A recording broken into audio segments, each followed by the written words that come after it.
अवतरी अवतरी रंगरूप हे विठ्ठल विठ्ठल। घडवणारा देव सुशकवाला घडवणारा राजा दशरथासारखा बाप लागतो.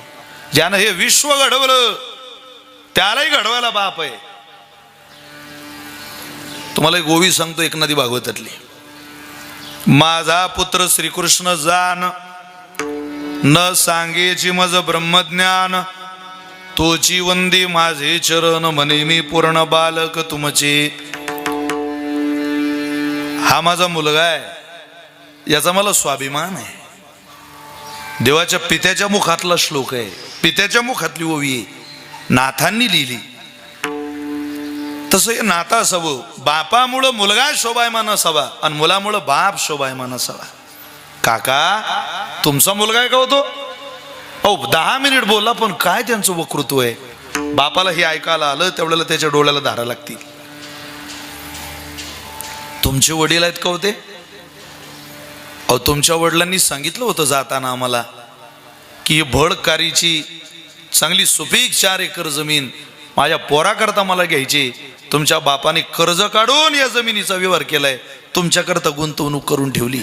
जमीन पाहिली की बापाचा गौरव आहे आणि मुलाचं बोलणं ऐकलं की त्या मुलाचा गौरव आहे बापानं जन्म दिल्याचा. हे दोन्ही नाते एकमेकांवरती शोभायमान आहे. कोणीतरी आयुष्याला घडवणार असतं. कधी आई आयुष्याला घडवते, कधी बाप घडवतो, कधी मामा आयुष्याला घडवतो. महाभारतामध्ये स्वतःच्या भाच्याचं जीवन घडवणारा एक मामा होऊन गेला, त्याचं नावच परमात्मा आहे. भगवंतानं घडवलं. कौरव पांडवाचं युद्ध झालं त्यावेळेला असं समजलं की उद्या चक्रव्यूहाची आखणी होणार आहे आणि कोणाला शिरता येतं चक्रव्यूहात? तो चक्रव्यूह भेदता आला पाहिजे, शिरता आला पाहिजे. नाही तर दुसऱ्या रिंगणामध्ये पांडवांचा पराभव होईल, सत्यानाश होईल, पांडवांचं नाव धुळीत मिळवलं जाईल. कोणाला जमेल ते? भगवान शांत आहे. देवाला ज्ञान होतं, अर्जुनाकडे होतं. परमात्म्यानं कृपा केली असती आणखी एखाद्याला एका रात्रीतून ज्ञानी केलं असतं देवानं. तो जगन्नियंता आहे. पण युद्धामध्ये शिरायला सगळी शक्ती खर्च केली, पानाला लावली, तर बाकी सैन्य सांभाळेल कोण? हे योद्धे सांभाळेल कोण? यांच्या समोर कोणी टिकाव धरू शकणार नाही. सगळी चिंतेत आहे. आणि अभिमन्यू नावाचा 16 वर्षाचा भगवंताचा भाचा तो म्हणतो मामा मला येऊ शकतं या चक्रव्यूहाला भेदता. कुठं शिकला रे? माझे वडील माझ्या आईला मी गर्भात असताना चक्रव्यूहाची भेदन कला शिकवत होते, ते ज्ञान शिकवत होते. माझ्या वडिलांनी माझ्या आईला सांगता सांगता मी गर्भात ऐकलं. का रे चक्रव्यूह भेदता येतो? बाहेर निघता येतं का? नाही मामा. आई झोपी गेली होती तेव्हा. वडील सांगायला तयार होते पण आईला झोप लागल्यामुळे पुढचं काही सांगता आलं नाही. पण शिरण्याचं कौशल्य मात्र मला माहिती. मी म्हटलं तुला शिरायचं जर येत असेल तर भेदायचं आम्ही, मोडायचं आम्ही बघू, तू शिरून घे, आम्ही भेदूया. नंतर ते चक्रव्यूह काळजी करू नको. सगळ्यांच्या पाया पडला महाराज. सगळे आशीर्वाद देत आहे अभिमन्यूला. जीते रहो, जीते रहो, जीते रहो, जीते रहो. पण भगवंताच्या पाया पडायला गेला त्यावेळेला देवानं जीते रहो आशीर्वाद दिला नाही. भगवंतानी सांगितलं अभिमन्यू यशस्वी भव, जीते रहो नाही.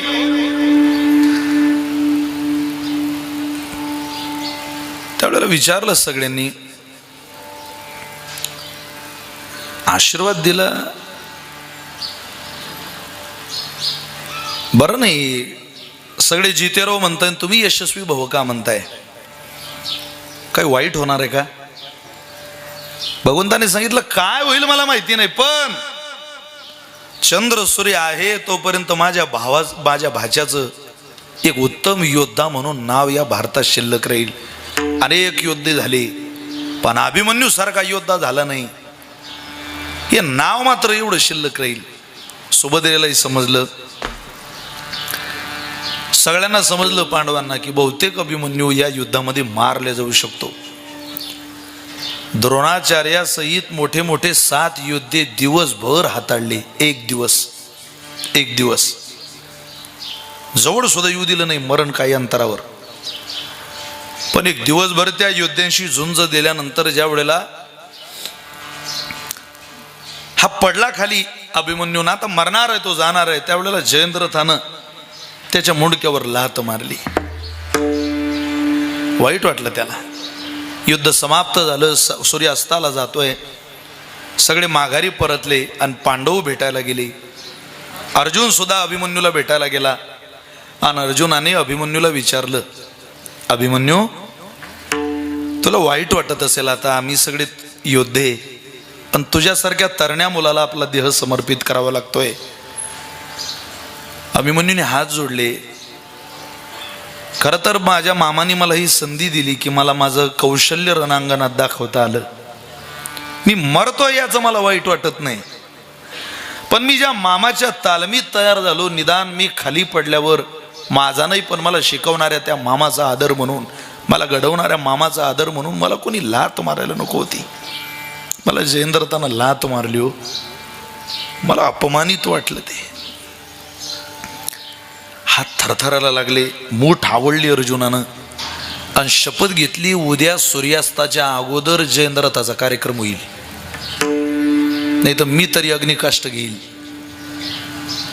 हा माझा अपमान नाही, माझ्या भगवंताचा अपमान आहे. मरण आलं तरी आपल्याला घडवणाऱ्याचा अपमान ज्याला सहन होत नाही त्याला कृतज्ञ म्हणतात. मला घडवणाऱ्याचा अपमान होऊ नये, मला मरावं लागलं तरी चालेल. आता कोणाला मरावं लागणार नाही, पण इथल्या प्रत्येक अभिमन्यू नावाच्या मुलानं मुलीनं म्हणावं, मला आयुष्यात इतकं चुकीचं कधी वागता येऊ नये की मला घडवणाऱ्या माझ्या वडिलांचा अपमान होईल, मला घडवणाऱ्या माझ्या आईचा अपमान होईल. इथल्या प्रत्येक अभिमन्यूनी प्रार्थना केली पाहिजे आई करता आणि बापा करता. जसा अभिमन्यू म्हणतो माझ्या मामाला खाली पाहावं लागणार नाही, मी मेलो तरी चालेल, तसं प्रत्येकाने म्हणावं लागेल. तेव्हा ही सनातन वैदिकांची हिंदू परंपरा टिकेल.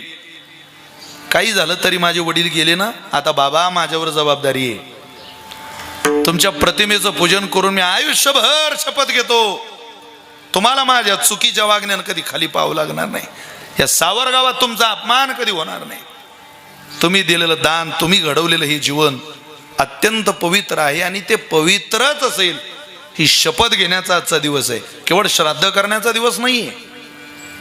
आपल्याला असं वाटतं लोकांना जीव घातलं, कीर्तन केलं, संपलं. हा संगोपनाचा, समर्पणाचा, आयुष्य सुधारण्याचा, परिवर्तनाचा दिवस आहे.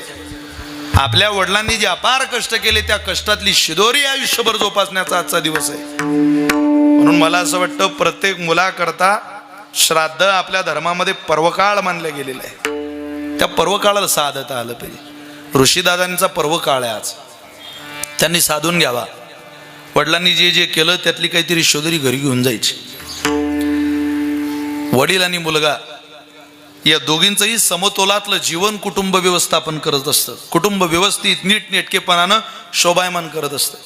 एक जण कोणी आयुष्य चांगलं जगत असला म्हणून कुटुंबाचं नाव होत नाही, त्याला दोघींचाही आदर्श समाजापुढे लागतो. वडील चांगले असतील, मुलगा काहीतरी चांगलं स्वीकारेल, आणि चांगलं मुलानं स्वीकारलं की पुढची पिढी काहीतरी पोराकडून चांगलं घेईल. दोन्ही गोष्टी इथं धन्य आहेत. काही घरामध्ये पिढी धन्य असते, काही घरामध्ये पितर धन्य असतात, पण इथं गेलेलेही धन्य आहे. आणि तो मुलगाही धन्य, अत्यंत सात्विक मुलगा आहे. ऋषी का ज्या ऋषी नावाच्या मुलाकडं पाहिल्यानंतर स्वतः BDS आहे, डॉक्टर आहे, पण वडिलांप्रती अत्यंत कृतज्ञ आहे. विनय त्यांच्या अंतःकरणात वडिलांप्रती. मला ते 2 मिनिटं वडिलांचा परिचय करून देत होते, त्यावेळेला त्यांना भरून आलं होतं. अष्टसात्विक भाव जागे झाले होते. म्हणून कुटुंबही उत्तम आहे, वडीलही त्यांचं जीवन उत्तम आहे, आणि मुलाचंही जीवन सदाचारी. काही काही घरामध्ये वडील माळकरी असतात, पोरांना माळकऱ्याचं श्राद्ध करण्याची संधी मिळालेली असते. काही ठिकाणी मुलं फार सज्जन असतात, गेलेल्याचं जीवन मात्र तसं नसतं. इथं दोन्ही गोष्टी धन्य आहे. ज्या वेळेला प्रभू रामचंद्र वनवासातून घरी आले, ऐका, त्यावेळेला सगळ्यांनी प्रभूचं पूजन केलं, सीतामय्याचं पूजन केलं. भरताने हाताला धरलं, अनाथ आणलं भगवंताला.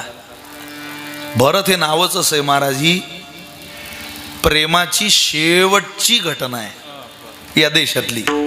भरतानंतर भावावर प्रेम नाही. भरत हे ते नाव आहे की ज्याच्या उंबरठ्यावर पाप सुद्धा यायला घाबरायचं.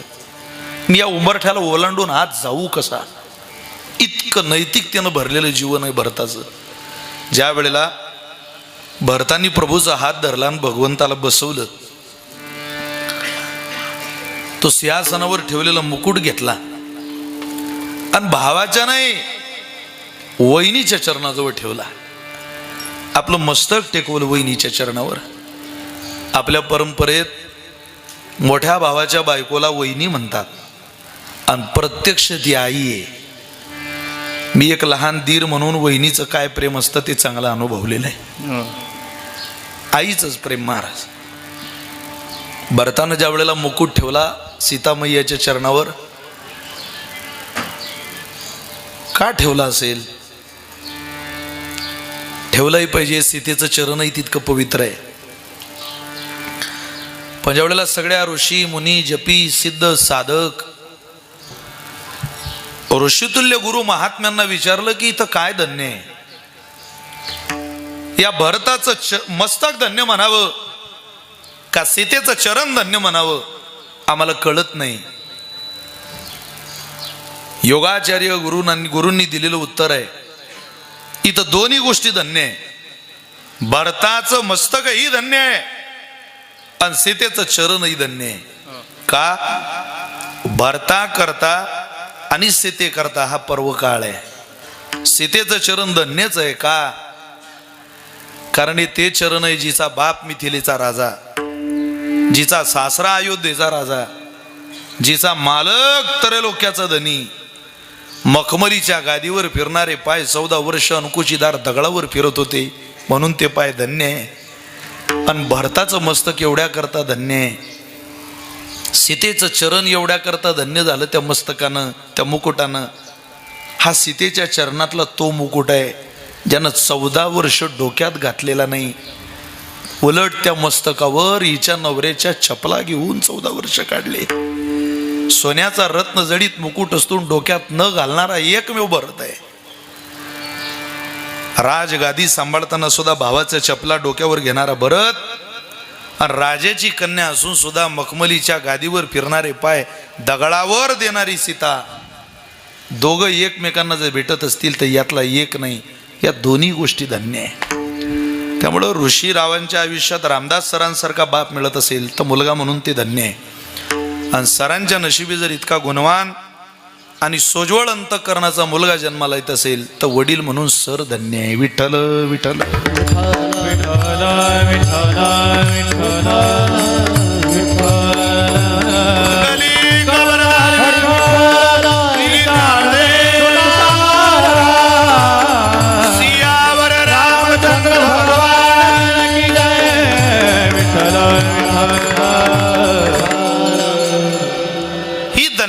त्यांनी आपल्या आयुष्यात नेमकी जोडली कशाने, त्याचा विचारच तुकोबारांनी अभंगात मांडलाय. हे सगळं घडलं कशाने? काय नो हे केले एका चिंतिता विठ्ठले. आपल्याला तुकोबार 3 प्रकारात पाहायला मिळतात. एक संसारी तुकोबार आहे, 2 साधक तुकोबार आहे आणि 3 सिद्ध तुकोबार आहे. संसारी तुकोबारांची प्रमाण बघा तुम्ही. तुमच्या माझ्यासारखंच जीवन आहे तुकोबारांचं. संसारात जसं एखादं मंदिर गावातलं जर भंग पावलं तर आपल्याला असं वाटतं आपल्या गावचं मंदिर झालं पाहिजे. तुकोबारांना तसंच वाटायचं. देहूतलं मंदिर भंग पावलं, तुकोबारांना वाटायचं आमच्या गावचं मंदिर कधी होईल, कधी होईल, कधी होईल. देवाचे देऊळ होते जे भंगले, चित्तासी आले करावे ते, चित्तासी आले करावे ते, चित्तासी आले करावे ते. देवाचे देऊळ होते चित्तासी आले करावे, चित्ता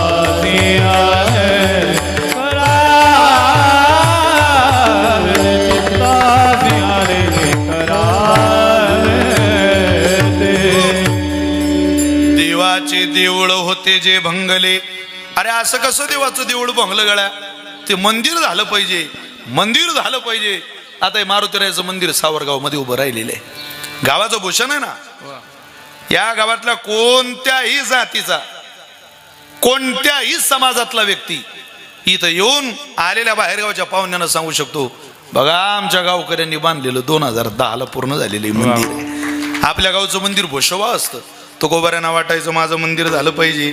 संसारी तुकोबार आहे, साधक तुकोबार आहे अवस्थेमध्ये तुमच्या माझ्यासारखेच. चला तीर्थयात्रे सुखे जाऊ.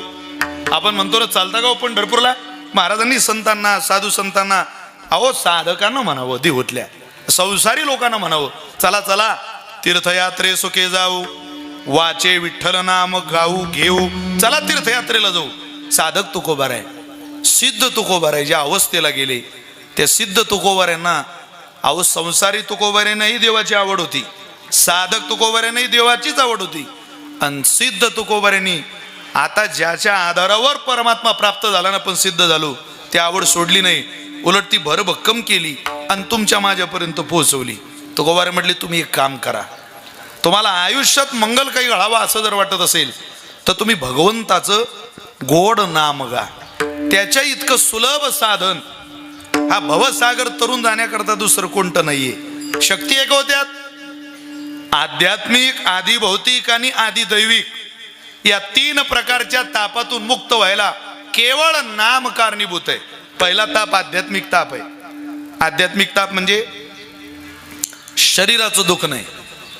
काही ना पहा तुम्ही, सर्दी झाली की खोकला, खोकला झाला की सर्दी, पोटदुखी, डोकंदुखी, अंगदुखी, म्हणजे एक रोग झाला की दुसरा, दुसरा झाला की तिसरा.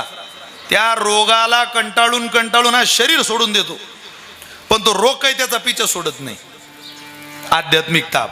देही प्रगटे रोग व्याधी, तेने आहाळली तापे बुद्धी, रोगे नपुरे दुःखावधी, तो आध्यात्मिक त्रिशुद्धी ताप.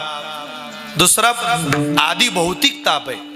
काही काही वेळेला घर चांगलं असतं पण शेजारी चांगला भेटलेला नसतो.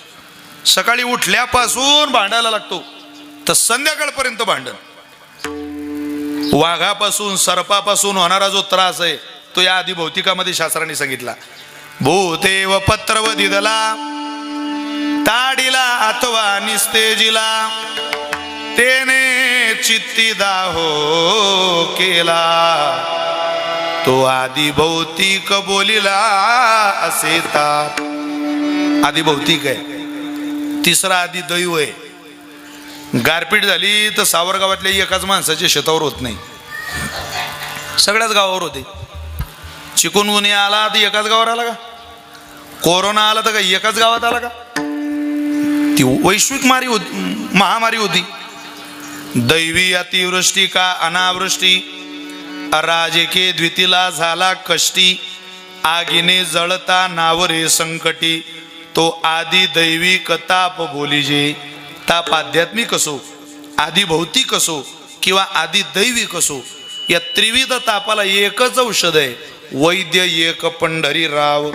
फक्त पंढरपूरचा देव या तापांना त्रास देऊ शकतो, यांना मिटवू शकतो. म्हणजे आजार कोणताही असो, औषध एकच. त्याचं पूर्वी डॉक्टर कोणत्याही औषधासोबत पोट साफ व्हायचं औषध द्यायचे. कोणताही आजार झाला की पोट साफ व्हायचं औषध द्यायचे आपण घेतलेल्या मेडिसिन सोबत. का?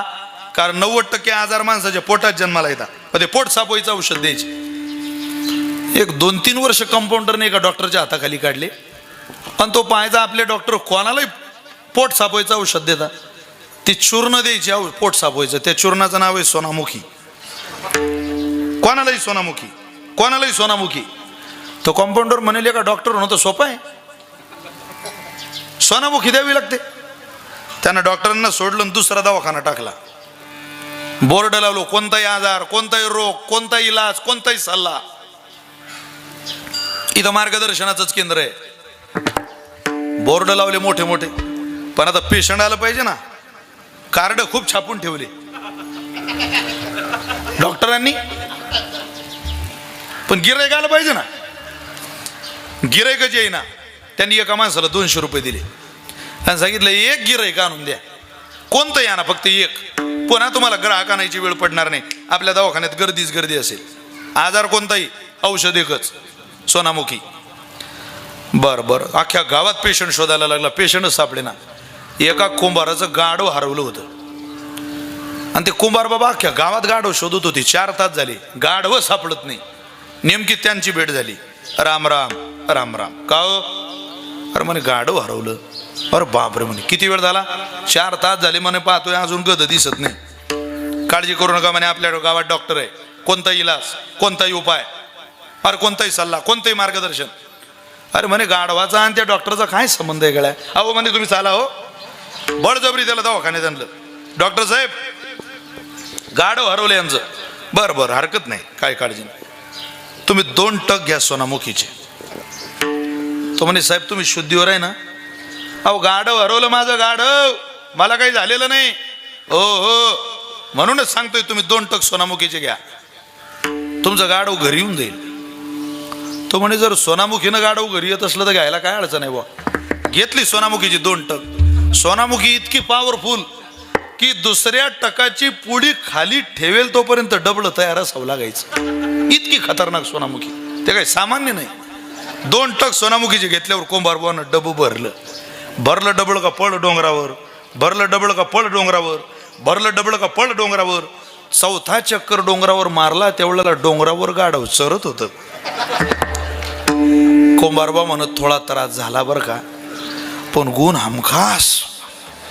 मानलं पाहिजे डॉक्टरला. गाढव घरी आणलं. अख्ख्या गावात जाहिरात केली कुंभारबानी, 1 नंबर डॉक्टर. अरे असा डॉक्टरच नाही. एका राजाचं आणि राणीचं भांडण झालं. भांडणाचं जंगी झालं की त्याने राणीच घराच्या बाहेर काढून दिली. चाल निघ श्रीवल्ली, झोकेगा नाही साला, निघ. काढून दिली. राणीला आतच घेईना व राजा. नेमकी तर राणीची कुंभारबाची भेट झाली. काय म्हणे कुंभारबा, बरं आहे तुम्ही जरा नाराज दिसून राहिले. अरे काय विचारता, राजाचं ना आमचं जरा वाजलंय. मग घरातच घेत नाही, घरात घेत नाही. संध्याकाळी जर राजानं घरात घेतलं नाही तर आपलं नाव बदलून ठेवा. चला तुम्ही कुठं? डॉक्टरकडं. आणलं बरं राणीला डॉक्टरकडं. राणीने सांगितलं बरं राजा लयच नाराज आहे, काळजी करू नका राणी साहेब, 2 टक घ्या सोनामुखीचे. अहो म्हणे पण राजाला कोण आणायचं आणि मला काय औषध देते, राजाला देऊ का? नाही तुम्ही घ्या. घेतले 2 टक. आता सोनामुखी राजानं घेऊ द्या नाही तर राणीनं घेऊ द्या, काम एकच करते ती. राणीनं डबल भरता बरोबर राजाला माहीत पडला अख्ख्या गावात टॉयलेट बांधा मोहीम आपली आहे. आणि आपलीच बायको जर गावकऱ्यांनी बाहेर जाताना पाहिली तर लोक शेण घालते ना आपल्या तोंडात. त्यांना निरोप पाठवला, राणीला आदरासहित घेऊन या. राणी म्हणे थोडा त्रास झाला मला, पण गुण हमका सोनामुखी. त्या राजावर एका दुसऱ्या राजाने सैन्य स्वारी करायचं ठरवलं. समोरच्याचं सैन्य 10,000 आणि याचं 200. थरथर कापायला लागला. राजा बीपी लो झाली. काय खरं नाही म्हणे गड्या, आता राज्यही गेलं, सगळं चाललं, सोनंही गेलं, नाणंही गेलं, काय राहत नाही आपला. आता 10,000 200 काय खेळ करतील 10,000 बरोबर. राणी म्हणे मालक काळजी करू नका, तुम्ही फक्त सल्ला घ्यायला डॉक्टरकडे चला. अरे म्हणे कोणताही इलाज आणि कोणताही उपाय. आले राजे. का 10,000 सैन्य आमचं 200. आम्ही घाबरलो त्यांना. काळजी करू नका राजे. किती सैन्य? 200. या 400 पुढे घ्या सोनामुखीच्या आणि तुमच्या प्रत्येक सैन्याला 2-2 टक द्या. त्यानं काय होईल तुम्ही देऊन तपा. 200 जणांनी एका वेळेस टक घेतले आणि 200 डबळे भरले. ते 200 भरलेले डबळे 10,000 सैन्याने पाहिले.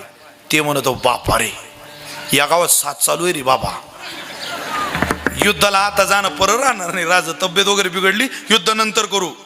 200 शिपाई जाऊन येऊन थंडेगार झाले. पण ते म्हणत राजे थोडा त्रास झाला बरं का, पण युद्धापेक्षाही परवडलं बरं का सोनामुखी. आज आता मी हे दिवसभर सोनामुखी सांगू शकतो, पण आता मला काही वाढवण्यात मजा नाही. अहो आजार कोणताही असो, दुखणं कोणताही असो, इलाज एकच, केवळ सोनामुखी. प्रातस्मरणीय वैकुंठवासी दादा महाराजा दृष्टांत सांगायचे. इलाज कोणताही, रोग कोणताही, उपाय एक. तसं ताप कोणताही, आध्यात्मिक आधी भौतिक आधी दैविक, उपाय एकच, वैद्य एक पंढरीराव. मग त्या वैद्याकडे जाताना नेमकं काय केलं पाहिजे हो? काही नाही, त्या वैद्याचा जप केला पाहिजे. काय होईल त्याने, काय होईल विचारू नका. काय नाही होणार ते विचारा. प्रश्नार्थक भाषेमध्ये नाम महिमा गातात. तुकोबा रे सेवेला निवडलेल्या अभंगाच्या पहिल्या चरणात काय नवे केले, काय नवे केले, काय नवे केले,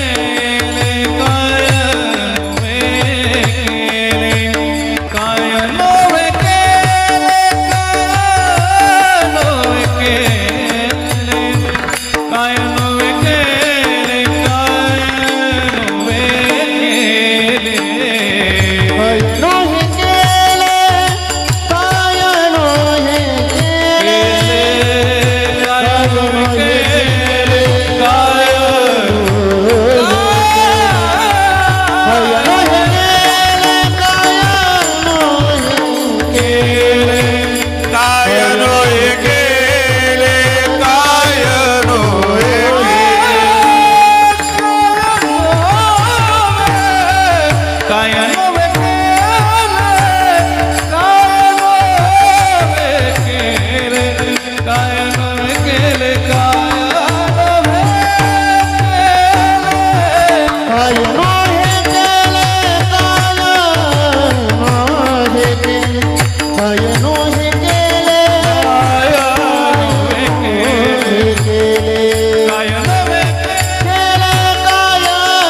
केले.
चिंतिता विठ्ठले नामनोस्मी यावते शक्ती पापरणेर हरणेर तावत कर्तुम न शक्नोती पातकम पातकी जनहा. सावरगावकर भगवान परमात्म्याच्या नामाची शक्तीच तुकोबारांनी या अभंगात सांगितली. अरे काय होणार नाही, तुम्ही जबाबदारी तर घाला. काय नो हे केले एका चिंतिता विठ्ठले. जगातलं प्रत्येक काम भगवंताच्या चिंतनानं पूर्णतेला जाऊ शकतं. फक्त आपण त्या नामावर ओझं घालायची तयारी ठेवा. एकच नाम तेच गात राहावं. चिंतने चिंतने तद्रूपता. त्या नामाने मनुष्याची उपासना प्रबल होते आणि कठीण काळामध्ये ते नाम आपल्याला सहकारी बनतं, सहचरणी बनतं. आता मरणाच्या दारातून कुशारे सरांना परत आणणारी शक्ती तिथं डॉक्टरांची शक्ती थांबते. आमचे एक देवीदास महाराज वानखेडे, गजानन महाराज संस्थांचा परतीचा प्रवास चालू होता दिंडीचा आणि कंटेनर घुसलं दिंडीत. जवळजवळ 7-8 वारकड्यांना त्या कंटेनरने चिरडलं. मुक्ताबाईची पालखी मागन गजानन महाराजांची पुढं. त्यावेळेला माहिती पडलं व गजानन महाराजांच्या दिंडीत अपघात झाला. आम्ही सगळ्या पालख्या जागेवर दिंड्या थांबवल्या आणि सगळे 16 प्रमुख एका ठिकाणी गोळा झाले. त्यावेळेला गजानन महाराज संस्थांनी, महाराष्ट्र राज्याने, मुख्यमंत्र्यांनी तात्कालीन सगळ्या बाजू हलवल्या. हॉस्पिटलाइज केलं लोकांना. 60 डेड बॉड्या पडलेल्या तिथं. 6चं PM आवरलं. 7वी बॉडी नेली देवीदास महाराज वानखेडींची. PM रूमला नेलं आणि PM रूमला नेल्यावर त्यांचा हात हल्ला. तिथं थोडासा हात हलता बरोबर डॉक्टर म्हटलं रे यांना घ्या. व्हेंटिलेटर लावलं. जवळजवळ 3 तासांनी डॉक्टरांनी सांगितलं हे वाचू शकतात.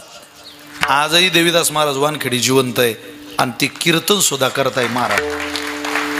मग त्यांना विचारलं तुम्हाला हा कशाचा परिणाम. त्याने आयुष्यभर ते मातंग समाजाचे आयुष्यभर वासुदेव महाराज वैकुंठवासी वासुदेव महाराज अडगावकरांना फेटा बांधायचं काम त्यांनी केलं. थकलेले वासुदेव महाराज रोज फेटा बांधून द्यावा, जॉकेट घालून द्यावं, इथपर्यंत जॉकेट घालायची वासुदेव महाराज अडगावकर. करोडो रुपयाची प्रॉपर्टी गजानन महाराज संस्थानला त्यांनी दान केली. ब्रह्मचारी होते, केवळ फेटा बांधायचं काम केलं. आणि ज्यांना ते फेटा बांधायचे त्यांच्या मुखात कायम एकच ध्वनी असायचा, श्री विठ्ठल श्री विठ्ठल श्री विठ्ठल श्री विठ्ठल. तुम्ही असं समजू नका की वैज्ञानिक युगामध्ये भजन वायाला जातं. अहो सगळं वायाला जाईल, पण भजन मात्र वायाला जात नाही. केलेलं उपासनेचं वैभव कधीही वायाला जात नाही. म्हणून आपण भजन आपल्या घरात चालू ठेवा. पोळ्या लाटताना सासूला शिव्या दिल्यापेक्षा राम राम म्हटलेलं चांगलं आहे ना. राम राम राम राम. स्वयंपाक करताना फक्त म्हणा बरं, श्रीकृष्ण गोविंद हरे मुरारी, हे नाथ नारायण वासुदेव, हे नाथ नारायण वासुदेव, हे नाथ नारायण वासुदेव, श्रीकृष्ण गोविंद हरे मुरारी, हे नाथ नारायण वासुदेव. एवढं म्हणून जेवण बनवा. अरे खाणाऱ्याचं पोट शुद्ध होईल आणि गाणारीचं मुख कमल पवित्र होईल. बरं पण म्हणत नाही, आपलं तेच चाललंय. आपल्याला सोड हार सांभाळतो त्याचंच नाव घेऊ द्या. केळीच्या पानावर तोपाचा शिरान तिकोनाली मिरा तो झुमका गिरा. अरे यानं काय होणार आहे. एका बाईचं मी नाव ऐकलं, संक्रांतीला म्हणे 10,000चा कोट, त्याला 3,000चे खिशे, आणि तेले हिशोब नाही आला तर ते मले पुशे. म्हणजे पा किती आळा आणि जाणीवर. अरे काय ताल या. जरा तपशिला शिरा. आपल्या अंतःकरण वृत्तीमध्ये नाम साधना वाढवली पाहिजे. जिनं नाम साधना वाढवली तिला सहचारी देव होतो महाराज. मग तो होन देशीन आळ घाली सुदर्शन. प्रत्यक्ष घेऊन येतो, सुदर्शन आडवं घालतो आणि आपल्याकडून उपासना करून घेतो. आजही तुम्ही पहा, उर्मिलेचं चरित्र वाचा, तुम्ही सीतामय्याचं चरित्र वाचा. त्यांनी दुसरं काय केलं, केवळ जबाबदारी भगवंताच्या चरणावर घातली. ज्या वेळेला परमात्म्याला वनवास आहे असं समजलं त्यावेळेला उर्मिला चित्र काढत होती प्रभू रामचंद्राचं. तिला चित्र काढण्याची हातोटी होती. तिनं रामचंद्राचं चित्र काढलं, जानकी मैयाचं चित्र काढलं आणि पायाजवळ बसलेल्या लखनजीचं चित्र काढलं. पण चित्र काढता काढता काढता काढता भावाला राजगादी नाही तर वनवास आहे असं ज्यावेळेला माहिती पडलं त्यावेळेला मलाही जावं लागेल भावाबरोबर. म्हणून पटकन बघित उर्मिलेला भेटायला लखनजी कक्षेत आले, आवाज दिला, उर्मिले. नियमित येणाऱ्या आवाजापेक्षा उंच स्वरातला आवाज तिनं ऐकला आणि तिचा ब्रश जरा त्या चित्रावरून ओढल्या गेला. ते चित्र बिघडलं. तिला राग आला महाराज. ती म्हणे, मालक अहो जरा हळू आवाज दिला असता तर मी घाबरली नसती. नियमित येणाऱ्या आवाजापेक्षा तुमचा आवाज मला उंच स्वराचा जाणवला, मी घाबरले आणि तुमच्या एका आवाजानं माझं 14 तासाचं चित्र बिघडलं.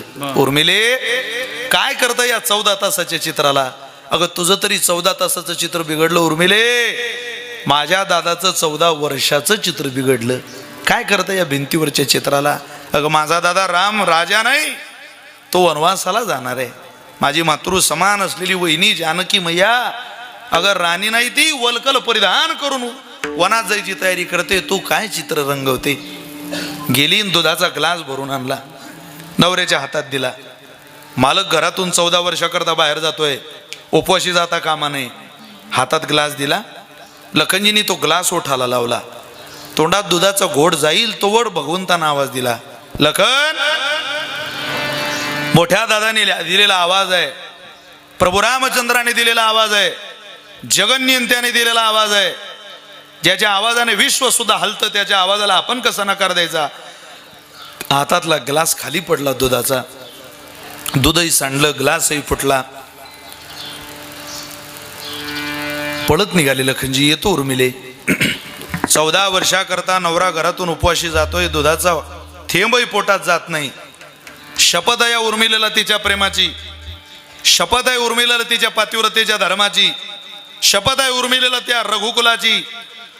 जर माझा नवरा 14 वर्षाकरता अयोध्येतून उपवाशी वनात जात असेल तर जोपर्यंत वनातून 14 वर्षानंतरचं अयोध्येत लखनजीचं पहिलं पाऊल पडत नाही तोपर्यंत या उर्मिलेला उपवास असेल, शक्ती देवानं द्यावी. भगवंताला वनवासात जाण्याच्या चिंतेपेक्षाही उर्मिलेच्या उपवासाची चिंता पडली. सख्या जवळ आल्या, उर्मिले काय करशील? देव खाते देव पिते. लोक संशय घेतील, 14 वर्ष एखादी व्यक्ती बिना अन्न पाण्याचं राहू कशी शकते? पण याचं कारण केवळ नाम. तिनं मुखात राम धारण केलं आणि त्या राम नावाने तिला ना भूक लागू दिली ना तहान लागू दिली. काय नो हे केले एका चिंतिता विठ्ठले. आपला एकादशी उपवास जळ जातो का? कारण आपला विश्वासच नाही ना त्याच्या नावावर.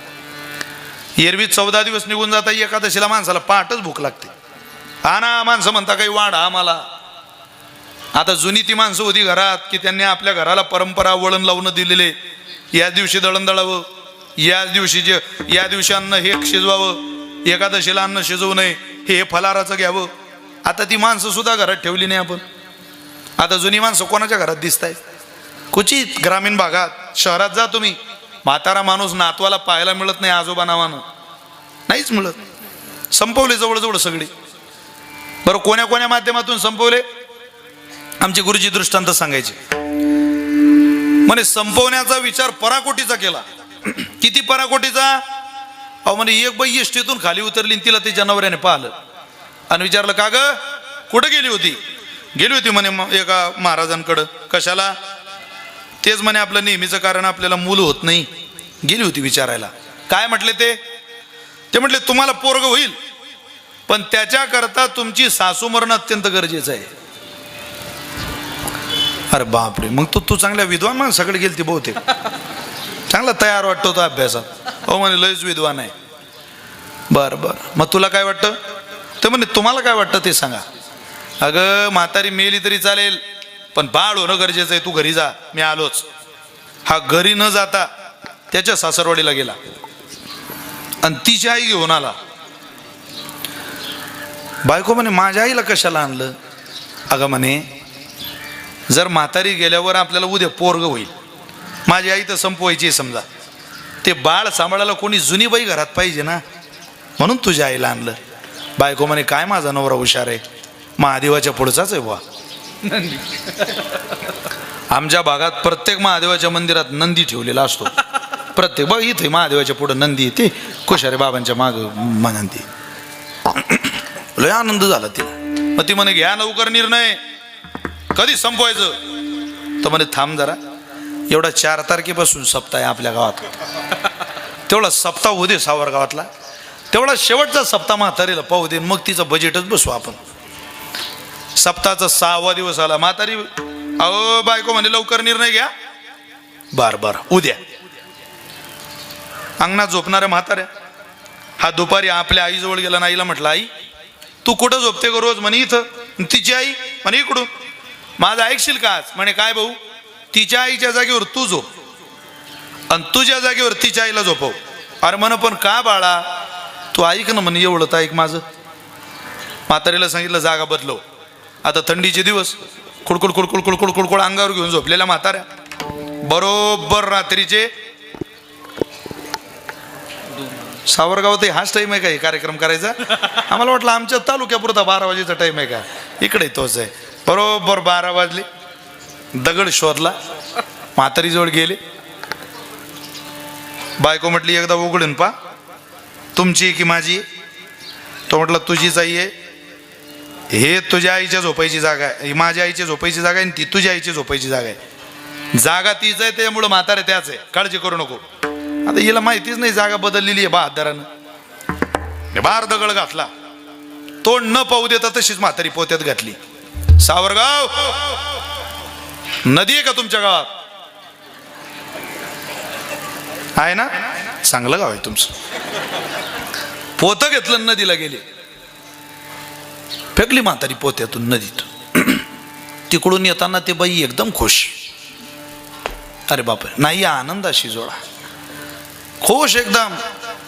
आता ती किती खुश होती मला इथून सांगता येत नाही. मी सांगितलंय असतं, पण ते हे स्टेज नाही सांगायचं. लईच खुश. ते तर खुश, हा बी खुश. ते म्हणे याला काय झालं आता, लग्न लोकांचं नाचतं येड्या डोक्याचं, याला काय झालं. चालू कीर्तनात चॅटिंग करू नये. याला काय झालं. विठ्ठल विठ्ठल.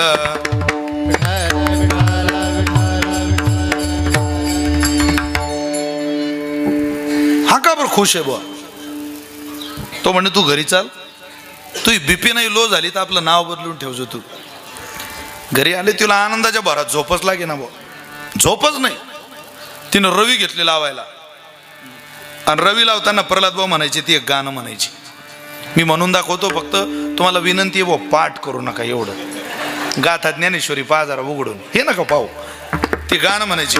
घोसळम घोसळम लावते रई, सासूबाई गेल्या पाण्यातही. घोसळम घोसळम लावते रई, सासूबाई गेल्या पाण्यातही. घोसळम घोसळम लावते रई, सासूबाई गेल्या पाण्यातही. यानंही घेतली बादलीन, बसला गाई खाली. गाईच्या कासेवर पाण्याची थाप मारली, तिच्याकडे पाहतो, तिचं चालले घोसळम घोसळम लावते रई, सासूबाई गेल्या पाण्यातही. हा म्हणतो दुदम दुदम दुबतो गाय, वाहून गेली तोही माय. घरात आहे पठ्ठ्याची माय, पटत नसेल तर जाऊन पाय. गेली जो धाबे दणानले. अरे राम राम राम राम राम. गेली तीच आपली होती म्हणे. या दृष्टांतावर प्रल्हादभाई गोड प्रमाण द्यायचे. अनेकाच्या घाते मानिता संतोष, सुख दुःख दोषांगा लागे. केवळ दुसऱ्या जीवाचं चिंतन करत राहिलात, खेद व्यक्त करत राहिलात, मत्सरानं द्वेषानं ओझं वाहत राहिलात, उद्वेगाचं ओझं वाहत राहिला, त्रास होईल. पण तेच ओझं नामसाधनेचं वाहलं तर जगातलं कोणतंच कृत्य तुम्हाला करावं लागणार नाही. सगळं नामसाधना तुमचं ओझं घेऊन चालायला तयार आहे. फक्त तुम्ही जबाबदारी त्याच्यावर घाला. भागो गली में आज चोर निकले, भागो गली में आज चोर निकले, भागो गली में आज चोर निकले, भागो गली में आज चोर निकले, भागो गली में आज चोर निकले, भागो गली में आज चोर निकले, भागो गली में आज चोर निकले, भागो गली में आज चोर निकले. सत्संग के सारे लुटियार निकले, सत्वगुण के सारे लुटियार निकले. आज सत्संग के सारे लुटियार निकले, सत्वगुण के सारे लुटियार निकले. भागो गली में आज चोर निकले, भागो गली में आज चोर निकले, भागो गली में आज चोर निकले, भागो गली में आज चोर निकले, भागो गली में आज चोर निकले, भागो गली में आज चोर निकले, भागो गली में आज चोर निकले, भागो गली में आज चोर निकले.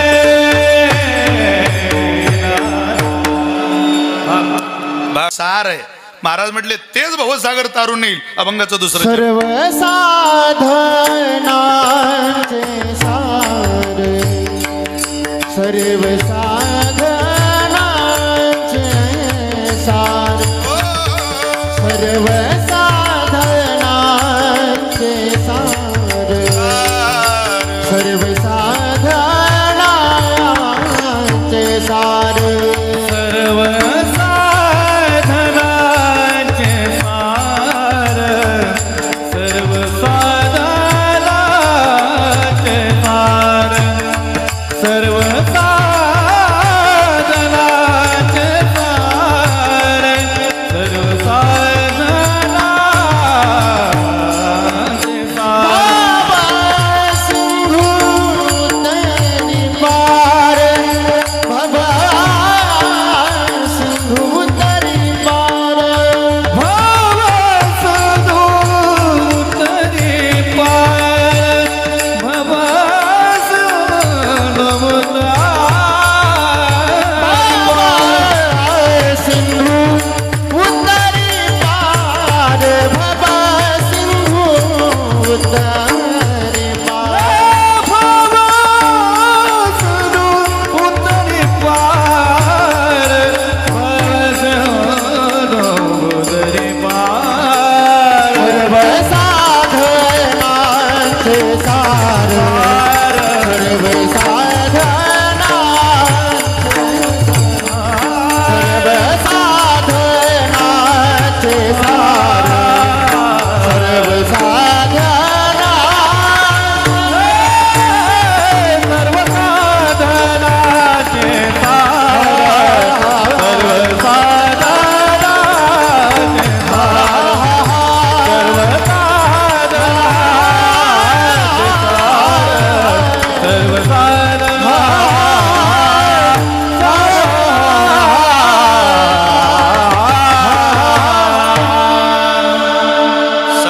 सर्वदा साधनाचे सार.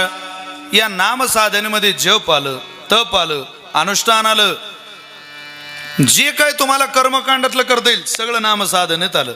पुरावा सुद्धा त्याचा दिला. योग याग तपे केली तया नियमुपे. सर्व साधनाचे सार म्हणून तुकोबऱ्यांचं समाधान झालं नाही, साधनं सुद्धा सांगितली. योग याग तपे केली तया नियमुपे. या नाम साधनेनं योग आहे, नाम साधनेतच जप आहे, नाम साधनेतच तप आहे. केली तया नियमुपे. केवळ भवसिंधू तरी पार. पहिलं तीराला उतरायचं असेल, जन्म मरणाचा ठाव चुकवायचा असेल, पुन्हा जन्मही नाही आणि पुन्हा मृत्यूही नाही, तसं फोटो काढण्याकरता तयारी लागते. या कॅमेरावाल्यांनी कॅमेरा समोर घेतला आणि फोटो काढणाऱ्याला सांगितलं, महाराज सरळ बघा, मान तिरपी करा, तुम्ही डावीकडे बघताय सरळ करा. बर बर, शर्टाचं बटन लावून घ्या, ठीक आहे, केस सरळ करा, बर बर. सगळी तयारी करून घेतली 10 मिनिट आणि बटन दाबायची वेळ आली. ज्याचा फोटो काढायचा त्यानं डोळे बंद केले. अगोदर केलेली सगळी मेहनत केवळ डोळे बंद करण्यात पाण्यात गेली. तशी काही लोकांची मेहनत चालू आहे. ते जप करतात, तप करतात, अनुष्ठान करतात, यज्ञ करतात, याग करतात, पण हे सगळं कळून नाम साधनेनं जपा तपानं झालेलं पुण्य टिकवत नाही. म्हणून अंतकाळ ज्या वेळेला बंद डोळे बंद करण्याची वेळ येते, आयुष्यभर परमार्थ केलेल्या भरताला सुद्धा 3 जन्म घ्यावे लागले. फक्त डोळे बंद करायच्या वेळेला वासना चुकीची झाली.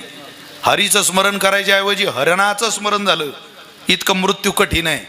जर आपल्याला हे तरुणच जायचं असेल, एका जन्माच्या शेवटी 100 जन्म घ्यावे लागले तरी चालेल, पण एकदा या जन्म मरणाच्या फेऱ्यातून चुकवणारा जगन्यंता असला पाहिजे. असं ज्याला वाटतं त्यानं नामसाधना रोज आपल्या घरात वाढवा. 15-20 मिनिट रोज रामचिंतन करा. रामकृष्ण हरी, रामकृष्ण हरी, रामकृष्ण हरी, रामकृष्ण हरी. 15 मिनिट म्हणा, चांगला जप होईल. ज्या देवाचा जप आपण करतो ती देवता आपल्या पाठीमागं शक्ती तयार करत असते. अडचणीच्या काळात ती शक्ती आपल्याला कामाला येते. काही थापट पसारा, रात्रंदिवस माणसं गप्पा आणत बसता. समुद्राला कधी आग लागली तर मासे कुठे जातील सांगा? गप्पा या. समुद्राला आग लागेल का? मासे बाहेर निघतील का? म्हणजे ताळमेळ नाही, अर्थही नाही, अर्थशून्य सगळ्या चर्चा आयुष्यभर चाललेल्या आहे. काही काही महिलांचं तुम्ही बघा, एखादी बाई जर पायरीवर बसलेली असली 3 तास एखादी उभं राहून तिच्यासोबत गप्पा मारते. 3 तास उभं राहून, आणि ती बसलेली म्हणते घरात या ना. नाही नाही मला वेळ नाही. किती कठीण आहे. 3 तास झाले ना तुला गप्पा मारता मारता, पण ती जेव्हा जेव्हा म्हणते ताई घरात येऊन बोला ना, नाही नाही मला घाई आहे. मग थांबतेच कशाला? त्याचं थापट पसारा बोलत बसू नये. तुम्हाला ब्राह्मण समाजाच्या, मारवाडी समाजाच्या महिला कधी गप्पा मारताना दिसणार नाही. 3-3 तास 4 एकामेकाजवळ बसताय आणि गप्पा मारताय. कोणाची पोरगी कुठं दिली, तिची एक बहीण तर पळून गेलेली म्हणता, अमुक काय झालंय, डमुक काय झालंय, सगळ्या गप्पा. कशाला आपल्या वाणीचं तप घालवायचं विनाकारण? अहो एका माणसाला दवाखान्यात नेलं आणि त्याची बायको म्हणे डॉक्टर साहेब यांची व्यवस्थित ट्रीटमेंट करा. हे खूप झोपेत बळबळ करता. झोपेत बोलता? हो. तपासलं आणि बाहेर आले. काय इलाज आहे याच्यावर? डॉक्टर म्हटले काहीच नाही, एकच, यांना तुम्ही दिवसा बोलू देत जा. ज्यांना कळलं त्यांना मी धन्यवाद देतो. संदेश ठेवली नाही हो. काय करा, बरेच माणसं रात्री बोलून राहिले. रात्री झोपेत. मी एका ठिकाणी मुक्कामाला गेलो, तेव्हा म्हणे महाराज वर झोपा. मी वर गेलो झोपायला. मी नसता उंबरठा ओलांडून आत पाय टाकला. तिथं माझ्या अगोदर कोणीतरी झोपलेला होता. तो म्हणायचा उतर उतर उतर, चल पुढं चल, पुढं चल, खाली उतर. म्हटलं मी हलो गड्या आता. अरे कोण रे म्हटलं बापा हा. मी 2-4 पायला खाली उतरलो. त्याचं पुन्हा चालू झालं, वरती चढ वरती चढ, हो पुढं वरती चढ. मी आत गेलो, नुसता उंबरठा ओलांडून पाय टाकला, उतर. तसाच खाली आलो. त्या बाईला म्हटलं मावशी हे माझ्या शेजारी झोपवलेलं कोण आहे? माझा नवरा आहे म्हणे. अहो म्हटलं बा मला झोप लागू शकत नाही, तेच सारखं चढ उतरच चालू आहे. ते बाई म्हणे महाराज तुम्ही निवांत झोपा, ते कंडक्टर आहे. सगळा दिवसाचा करचडा रात्री काढता म्हणे ते. अरे जे दिवसा बोललो तेच रात्री सुचल ना. तुम्ही दिवसभर देवाचं भजन करा, तुम्हाला स्वप्न पांडुरंगाचं पडलं नाही तर आपलं नाव बदलून ठेवा तुम्ही. जागृती स्वप्नी पांडुरंग पांडुरंग हे संतांचं जीवन आहे. जागृतीतला देव आठवला की स्वप्नात सुद्धा देव देव मनुष्य करतो.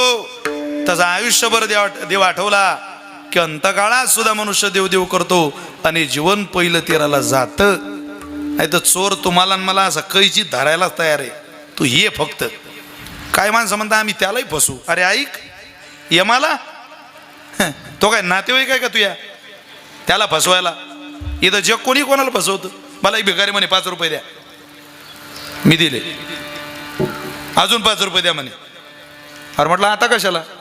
मैत्रिणीला द्यायचे म्हणे व्हॅलेंटाईन डे. म्हटलं भिकाराला मैत्रीण? तुलाही मैत्रीण का? तो म्हणे तिच्यामुळेच भिकारी झालो महाराज.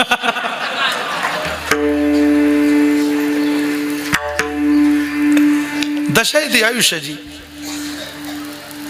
तुम्ही कोणाबरोबर राहता, कोणासोबत राहता यावर आहे डिपेंड. इथं जगात तुम्ही कोणालाही फसवू शकता पण यमाला नाही फसवू शकत, काळाला नाही. नगर जिल्ह्यातल्या एका माणसाच्या घरी यम आला सकाळी 4ला. ऐका तुम्हाला विनोदातून सांगतो जरा. 4ला पहाट. 4ला आल्यावर राम राम राम राम. चला कोण? यम आहे हम. बापा रे सकाळी चाले. थंडी गिंडी तर पाहिजे काही. तो म्हणे मला थंडी वाजत नाही, चाल तू आडप लवकर. तो म्हणे माझी झोप झाली नाही. जत्रेला गेलते का कुठं? नाही नाही पण तरी का हो घरातले झोपलेले बरं नाही वाटत यायला. तो म्हणे चालतोय का गच्ची दाबू तुझी इथं? पण म्हणे बुवा आमच्या उंबरठ्याचा नियम आहे, आमच्या बापानं आम्हाला सांगितलंय आपल्या दारातून कोणी विनमुख जाता कामा नाही. काही चहा पाणी केलं पाहिजे. मी चहा बनवतो. मी घेत नाही म्हणे चहा, कॉफी बनवतो मी. लवकर आणा. कॉफी बनवताना यानं त्या कॉफीत गुंगीचं औषध घातलं. गुंगीचं हुशार होता नगर जिल्ह्यातला माणूस, कारण त्याचे बरेच नातेवाईक नाशिक जिल्ह्यात राहत होते. त्यामुळे त्याच्या ज्ञानात एकदम भर पडली होती. त्याने गुंगीचं औषध घातलं आणि दिलं यमाला. घ्या सुरके पिओ. यमानं कॉफी आणली. अर्धा तास डुलका लागला ना यमाला त्या गुंगीच्या औषधानं. यानं ती यादी घेतली यमाच्या हातून. बापा बापा बापा म्हणे 200 नावं याच्यात. बऱ्याच मुख्यमंत्री लाडक्या बहीण योजनेच्या सदस्यांची नावं याच्यात. अरे बापरे. पण पहिल्याच क्रमांकाचं त्याचं नाव होतं ब्रह्ममुहूर्तावरचं 4 वाजेचं. त्यानं ते वरचं नाव सगळ्यात शेवटी लिहिलं. आता आपण मरणाचा काळ लांबू म्हणे गड्या. अर्ध्या तासानं यम भानावर आला. अरे बोले क्या दिया यार पीने को? मैं तो बहुत खुश हो गया, ये हमारे उधर नहीं है ऐसा. तो म्हणे इतकी चांगली झोपच नाही आम्हाला तिकडं. काय दिलं तुम्ही? मी खुश झालो राजू तुमच्यावर. मी अगोदर ही यादी वरून चालू करणार होतो.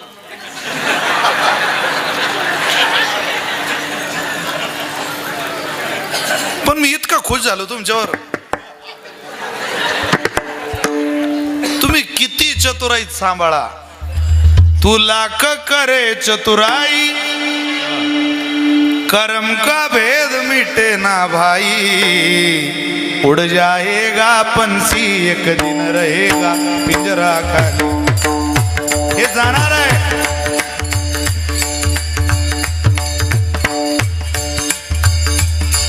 मौत जब तुझको आवाज देगी,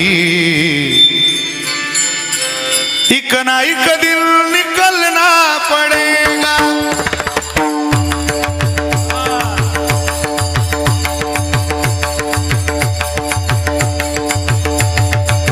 अरे बाबा ती आवाज देईल तुला. जिंदगी एक किराए का घर है, एक ना एक दिन बदलना पड़ेगा. जिंदगी एक किराए का घर है, एक ना एक दिन बदलना पड़ेगा. मौत जब तुझको आवाज देगी, घर से बाहर निकलना पड़ेगा. जब तुझको आवाज देगी, घर से बाहर निकलना पड़ेगा. जब तुझको आवाज देगी, घर से बाहर निकलना पड़ेगा. ज्या दिवशी तुला तो आवाज देईल जगातली कोणतीच शक्ती त्याच्या पुढे चालत नाही. तिथं एकच शक्ती आहे, करारी भक्ती परलोकी कामा, करारी भक्ती परलोकी कामा.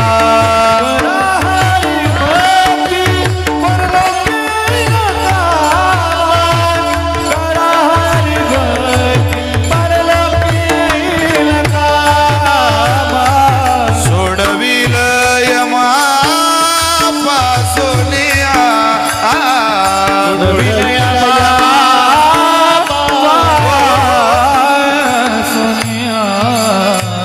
कीर्तन काय दिवसभर असतं का? 12:30 वाजले शिवराम महाराज रात्रभर दिवसभर कीर्तन करता का? लोक इतक्या लांबून लांबून आले, मारतील ना आपल्याला लोक.